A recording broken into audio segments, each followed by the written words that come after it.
ওদের সাথে কোনো আপোষ না করে আইনের মাধ্যমে কঠোরভাবে টাকা উদ্ধার করা এটা প্রয়োজন। বাংলাদেশে যে পরিমাণ করোনার চিকিৎসা হওয়ার কথা, এই ধরনের কোনো চিকিৎসা বাংলাদেশে মনে হয় না আছে বলে আমি মনে করি। আমরা চাই দেশের টাকা দেশে ফেরত আনা হোক।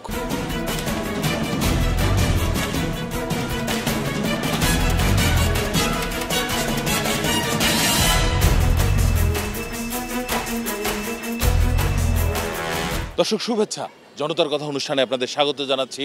আমি আসিফ সুমিত। আপনারা জানেন, সাধারণ মানুষের মতামত তুলে ধরতে একুশে টেলিভিশনের নিয়মিত আয়োজন জনতার কথা। আজকে সাধারণ মানুষের কথা শুনতে আমরা এসেছি নারায়ণগঞ্জের চাষাড়া এলাকায়। আমাদের প্রত্যাশা, দেশে শক্তিশালী গণতন্ত্র, আমরা চাই সরকারকে সহায়তা করতে। দর্শক, সাধারণ মানুষের কাছে যাবার আগে একটি প্রসঙ্গ উল্লেখ করতে চাই। আমরা দেখলাম যে প্রধান উপদেষ্টা প্রফেসর ইউনূসের সঙ্গে দুদক চেয়ারম্যান এবং বাংলাদেশ ব্যাংকের গভর্নর লন্ডন সফরে গিয়েছিলেন। সে সময় পাচার হওয়া অর্থ ফেরত আসার নানা প্রক্রিয়া নিয়েও আলাপ হয়েছে।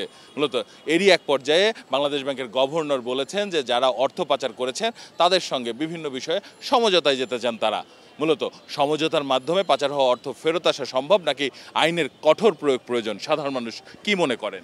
যে কোনো কিছু আদায় করতে হলে সেটা সুষ্ঠু আইনের মাধ্যমে আদায় করতে হয়। সমঝোতা করে কোনো কিছু আশা করা যায় না।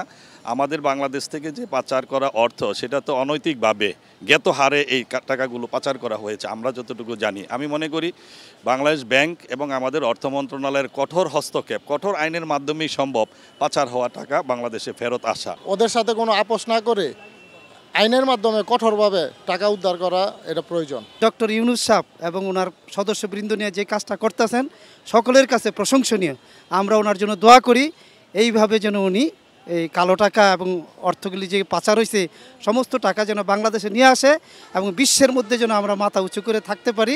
আমরা চাই কঠোর আইনের মাধ্যমে এদেশের যে লোকেরা টাকা পাচার করছে তাদের বিচার মাধ্যমে, আইনের মাধ্যমে আমাদের টাকা আমাদের কাছে ফিরে আনতে, সমঝোতার মাধ্যমে হোক আর যেভাবে হোক টাকাগুলো ফেরত আনতে হবে। এটাই আমাদের সবচেয়ে বড় লক্ষ্য। আমরা সাধারণ জনগণ হিসেবে এটাই আমাদের কাম্য।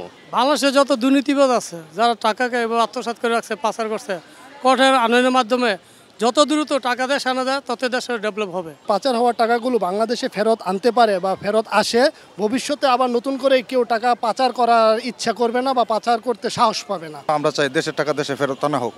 কঠিন আইনের প্রয়োগ ব্যবহার করেই টাকা ফেরত আনার উদ্যোগ নেওয়া হোক। এই টাকাগুলা সুন্দরভাবে সরকার তাদের অ্যারেস্ট বা আইনের মাধ্যম দিয়ে সুন্দরভাবে যেহেতু নিয়ে আসতে পারে, এটা আমাদের চাওয়া।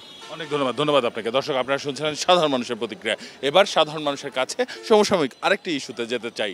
আমরা দেখতে পাচ্ছি সম্প্রতি করোনা আবারও বাড়ছে, একই সঙ্গে বেড়েছে ডেঙ্গুর প্রকোপও। মূলত স্বাস্থ্য অধিদপ্তর বা সরকারের এই স্বাস্থ্য দপ্তর যথাযথ কাজ করছে কিনা, সাধারণ মানুষ এ বিষয়ে কি মনে করেন? নারায়ণগঞ্জ হচ্ছে একটি শিল্পাঞ্চল এলাকা। আমরা মাঝে মধ্যে দেখতে পাই রাস্তায় জনসম্মুখে আইসা কিছু ধোঁয়া ছিটিয়া মশা নিধনের একটা যেই চিত্র, সেটা টেলিভিশন বা বিভিন্ন পত্রপত্রিকা প্রকাশ করে। বাস্তবিকতে তো আমরা যতটুকু জানি, বিভিন্ন পচা এবং দুর্গন্ধময় যুক্ত এলাকাগুলিতে, স্বেচ্ছাসেবী এলাকাগুলিতে ড্রেনের মধ্যে এই মশার উৎপাতটা এবং উৎপাদনটা হয়, এখান থেকে বংশ বিস্তার করে। কিন্তু সেখানে কিন্তু নারায়ণগঞ্জ সিটি কর্পোরেশন তথা নারায়ণগঞ্জ জেলা প্রশাসকের তেমন কোনো উদ্যোগ আমরা দেখতে পাই না। আমরা চাই আগামী দিনে যারাই এই দায়িত্বে থাকবে তারা যেন প্রকৃত যেই মূলটা, ওই মূলটা যেন নষ্ট করে। মশা মাছির কারণে কিন্তু বাংলাদেশের অনেক লোক এই ডেঙ্গুতে আক্রান্ত হয়। তো পক্ষান্তরে নারায়ণগঞ্জের চিত্রটা একই। নারায়ণগঞ্জে দুইটি হসপিটাল রয়েছে, একটি 350 সদস্য বিশিষ্ট খানপুর হসপিটাল, একটা ভিক্টোরিয়া জেনারেল হসপিটাল।